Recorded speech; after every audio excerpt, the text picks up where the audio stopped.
Jackson! Officer Jackson, move those prisoners! Officer Benton! Kitchens aid staff! Officer Townsend, those rocks ain't gonna break themselves. What are you standing there for? Get moving! What are you looking at? Go on, get moving!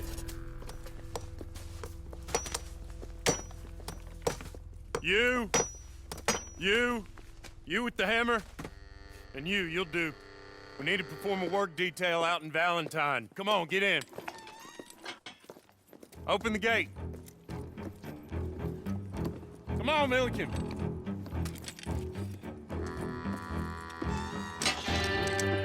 Yeah!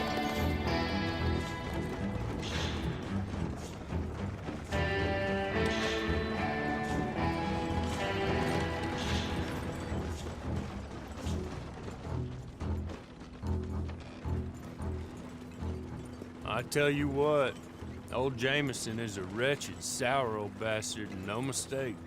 You lot stay calm in there. You aren't saying nothing. Well, you are now. Shut up. You know, my wife has acquired ideas significantly above her station. She's been reading too many goddamn books. Personally, I'm against education. Of women, I mean. And men, I guess. Unnecessary. Doesn't add much to the world. Education.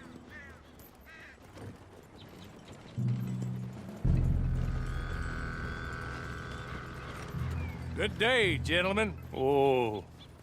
Don't do anything stupid. Nobody gets shot. Act like fools, and the pair of you will be dead within a minute. Now, what are your names?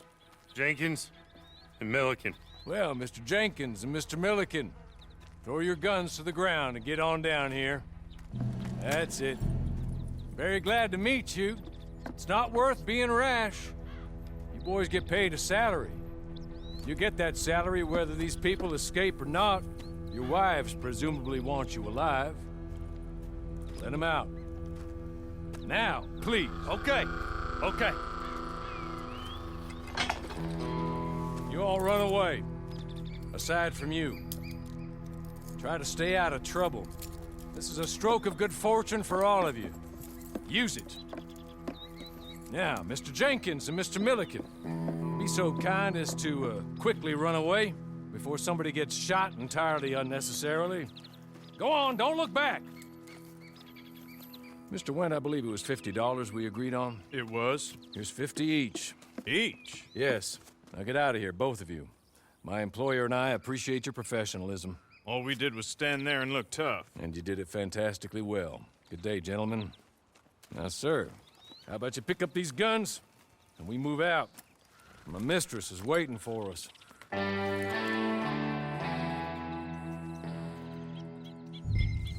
Come along. Then you better get on this horse.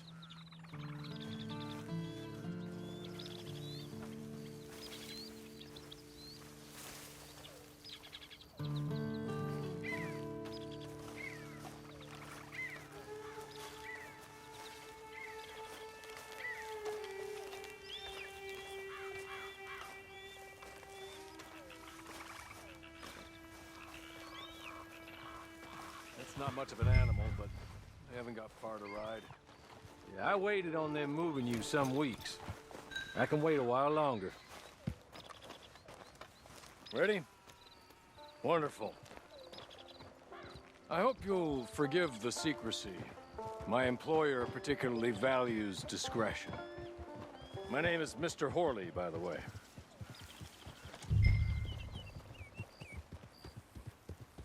6 months at Sisika Penitentiary, awaiting a hanging for a murder you did not commit. Must have felt a whole lot longer, my friend. You still seem strong, though. I mean, doesn't look like breaking all those rocks has left you entirely broken, in body or in spirit. I hope I am right about that. Rounding you folks up, and those sham trials, they were a disgrace. Made a mockery of the rule of law. Still can't quite believe they got away with it. There's others convicted when you were. Came out breathing fire. Maybe you're like that too. Guess we'll see. Or maybe You just want to put it all behind you, forget you were in there at all. That would be fine, of course, but you will listen to my mistress first. She spent a good sum getting you folks out. You owe her an audience, at least. You've been away for a while, so we'll help you get set up in the world. And if you want to accept our offer, you can. That's more than reasonable. The freedom out on the range can wait a few moments longer, can't it? Good.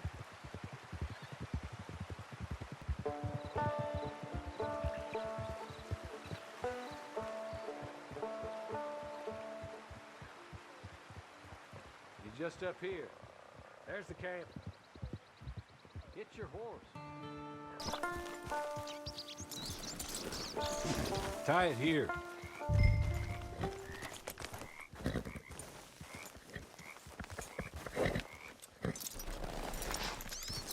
This way. She's anxious to meet you.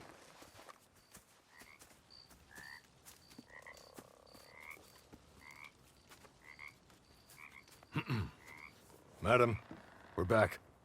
Hello. Jessica Leclerc, how do you do? What did you tell him? Nothing, as we discussed. Thank you, Hawley.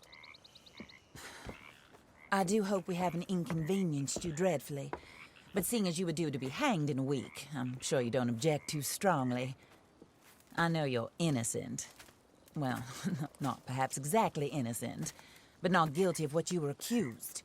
I know you and those who were with you that died were little more than patsies, and that you were set up by one of 3 men or a woman, possibly by all of them.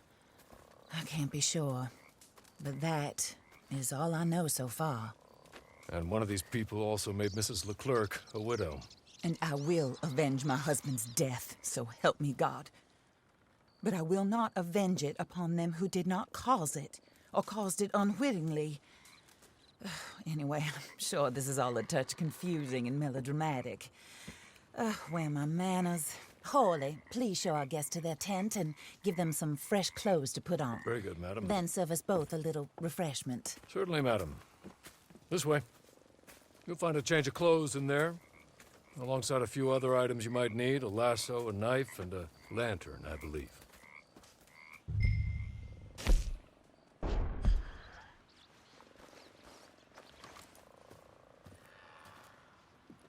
That looks more comfortable. Hawley, Here, madam. you're very good health. I suppose it beats dying, Mrs. Leclerc's husband was murdered by one of his business partners. And I intend to find out which one. Or rather, I intend for you to find out. And kill them. You're the only person I could possibly trust to do whatever it takes. Because you and your accomplices, you're the only other victims of their lies still alive. You see, you walked into the town at approximately the same time my husband was shot in the back, but by another gun, firing different bullets to those you possessed when you were arrested. These bullets, this was their mistake.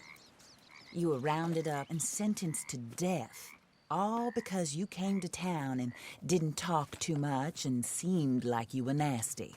Anyway, here they are. The people who run Blackwater. Mr. Jeremiah Shaw, banker, real estate speculator, and crook. Mr. Amos Lansing, ranch owner, speculator, and crook. Mrs. Grace Lansing, his wife, society patroness, lover of the arts, crook, and my former best friend. Teddy Brown, her disgraced brother, outlaw, wanted man, and still in contact with them.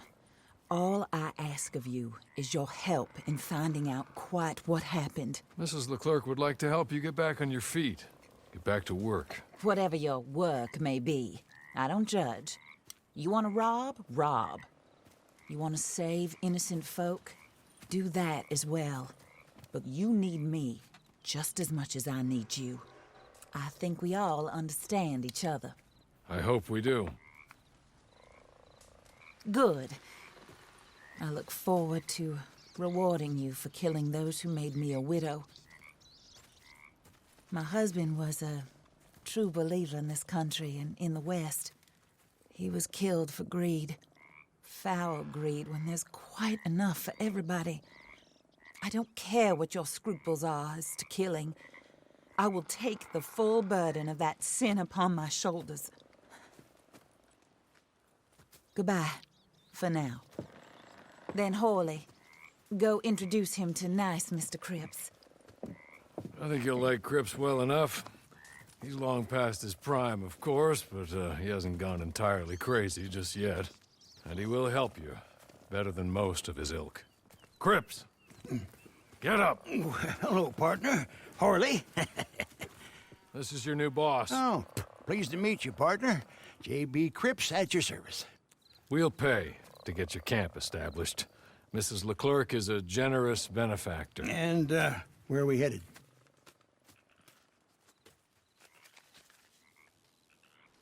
Oh, sir. While Cripps is establishing your camp, perhaps you can go to the station and see the clerk, then head to see Clay Davies. He's a horse thief, and not a terribly nice one. Then meet Cripps back at your camp. See you shortly, boss. Good luck.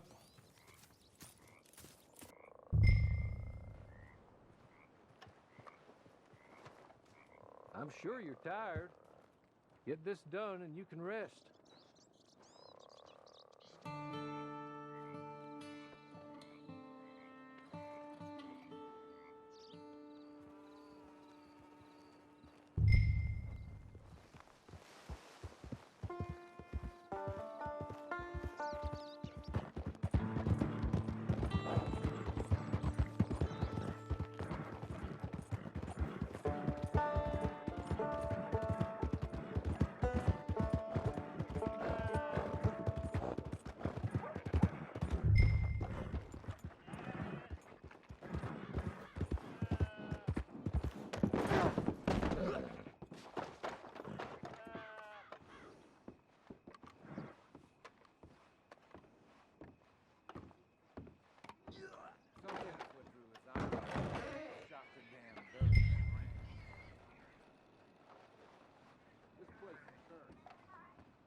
Hello.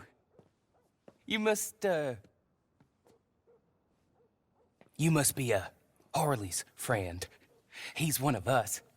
He said you also were a discouraged man. I'm very discouraged.